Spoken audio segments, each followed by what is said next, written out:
Oh, hey! Yate, good afternoon, and welcome to Daybreak Warriors Navajo Phrase of the Day.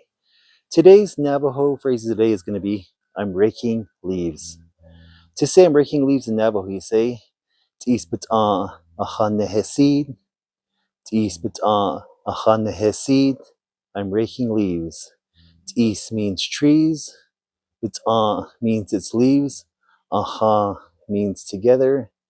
Nehesííd means I'm raking it. That's for small things like leaves or gravel or rocks. Aha nehesííd. Now, if I'm saying you're raking leaves, like I'm commanding you, I would say T'isbit'an aha nehesííd. T'isbit'an aha nehesííd. You're raking leaves. If I was saying he or she is raking leaves, like Tyreek is raking leaves, I would say Tyreek T'isbit'an aha nehesííd. Tyreek T'isbit'an aha nehesííd. Tyreek is raking leaves. And that's today's Navajo word of the day. T'isbit'an aha nehesííd. I'm raking leaves. I'm not raking leaves. Have a nice day.